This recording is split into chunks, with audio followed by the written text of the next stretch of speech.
بسم اللہ الرحمن الرحیم۔ السلام علیکم ورحمۃ اللہ وبرکاتہ۔ آج جو میں آپ سے بات کرنے کے لیے آیا ہوں نا، بڑی ہی پیاری بات آپ کو بتاؤں گا۔ اگر آپ کے ایمان کمزور پڑ چکے ہیں نا، آپ کے ایمان میں تازگی نہیں، آپ کا جی نہیں لگتا بالکل بھی، آپ ادھر سے سنتے ہیں اور ادھر کو نکال دیتے ہیں، آپ کے دل پر کسی کی بات اثر نہیں کرتی، تو آج کی یہ 5 منٹ کی ویڈیو اگر آپ دیکھ لیں گے تو انشاءاللہ بحمد تعالی سمجھ جائیں گے کہ ہمارے حضور پاک صاحب الاولاق صلی اللہ علیہ وسلم نے اس دنیا کو، جس دنیا کو آج ہم نے نا اپنے سینے کے اندر بسا لیا ہے اور اس کو نکالنا نہیں چاہتے، اس دنیا کو، اس جہاں کو میرے آقا نے کس نظریے سے دیکھا تھا، میرے آقا نے اس دنیا کو کس انداز میں دیکھا ہے، اس کی حیثیت میرے آقا کی نگاہوں میں کیا تھی، وہ ملاحظہ ذرا فرمائے۔ میں جانتا ہوں آپ کو نیوز کا شوق ہے، اس کو زیادہ نہیں دیکھیں گے، لیکن اگر دیکھ لیں گے تو خدا قسم ایمان میں تر و تازگی ضرور آ جائے گی آپ کے۔ سیدھا اس روایت کی طرف آپ کو لے کے چلتا ہوں۔ میرے آقا کریم صلی اللہ علیہ وسلم گھر میں تشریف فرما نہیں تھے، حجرہ مبارک میں نہیں تھے، حضور کہیں باہر تشریف لے کے گئے تھے، لیکن گھر میں ہم سب کی ماں ام المومنین حضرت عائشہ صدیقہ رضی اللہ تعالی عنہ تشریف فرما تھی، آپ گھر میں موجود تھی کہ اچانک سے نا حضور پاک کے گھر کے اندر ایک خاتون آئیں جو حضور کی بڑی پیاری عاشقہ تھیں، حضور سے بڑی محبت رکھتی تھیں، بڑی چاہت حضور پاک سے تھی۔ اب جب وہ آئیں نا تو ان کی نگاہ نا ڈائریکٹلی کونے میں پڑ گئی، حضور پاک صلی اللہ علیہ وسلم کے گھر کا جو کونا تھا نا، اس کونے پر ان کی نگاہ پڑ گئی، تو انہوں نے دیکھا کہ وہاں کونے میں نا ایک چٹائی رکھی ہوئی ہے، کھجور کی چٹائی، کھجور کی جو ٹہنیاں ہوتی ہیں نا، پتیاں ہوتی ہیں کھجور کی ٹہنیاں، اس ٹہنیوں کی بنی ہوئی وہ چٹائی تھی۔ تو وہ خاتون پہنچتی ہیں، کہتی ہیں یہ جو چٹائی رکھی یہ کس کی چٹائی ہے؟ تو ہم سب کی ماں ام المومنین حضرت عائشہ صدیقہ رضی اللہ تعالی عنہا نے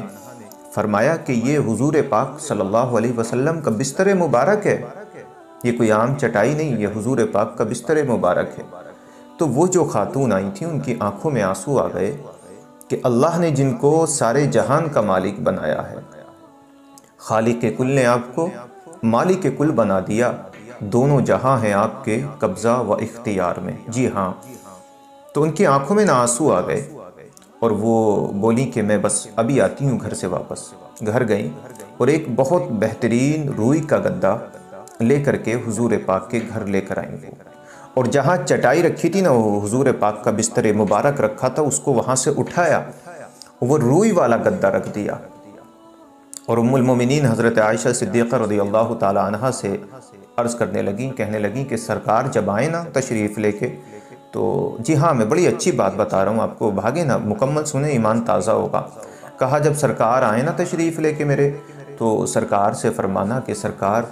اب جو ہے نا آپ اسی بستر پہ آرام فرمایا کریں، یہ کوئی خاتون دے کر گئی ہیں، روئی کا گدا ہے، سکون بھری نیند آپ کو آ جائے گی۔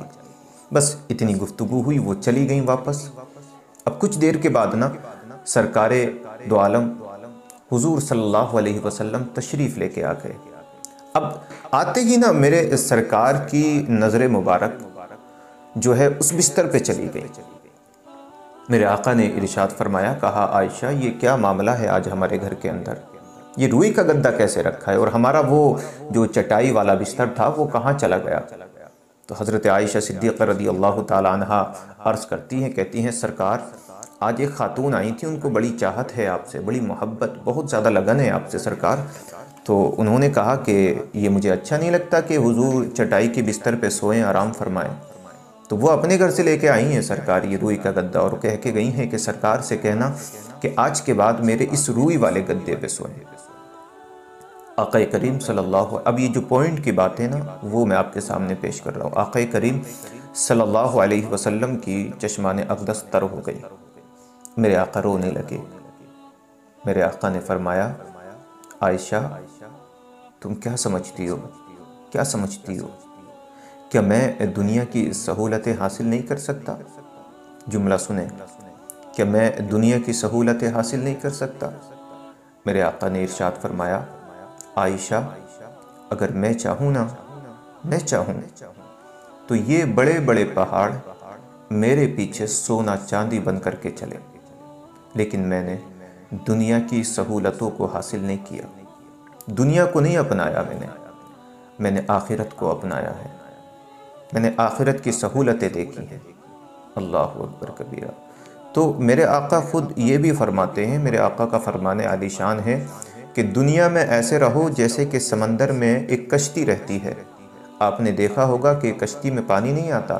اسی طرح تمہارے دل کے اندر نہ کبھی یہ دنیا نہ آنے پائے، اور اگر کشتی میں پانی آ جاتا ہے نا تو پھر کشتی ڈوب جاتی ہے۔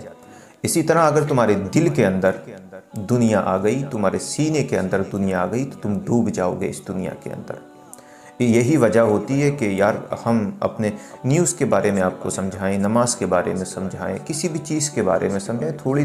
دیر تو آپ کو بے چینی ہوتی ہے کہ جی بڑی اچھی بات بتائی، اس چیز پہ عمل کریں گے، لیکن آدھے ایک گھنٹے کے بعد سب کچھ ہم اپنے ذہنوں سے نکال دیتے ہیں۔ تو اللہ کا واسطہ آپ سبھی کو صحیح راستہ اختیار کریں۔ جب صحیح راستہ اختیار کریں گے تو دنیا کے اندر جو ظلم و ستم اس وقت ہو رہے ہیں، پھر یہ ظلم و ستم اس دنیا کے اندر بالکل نہیں ہوں گے۔ السلام علیکم ورحمۃ اللہ۔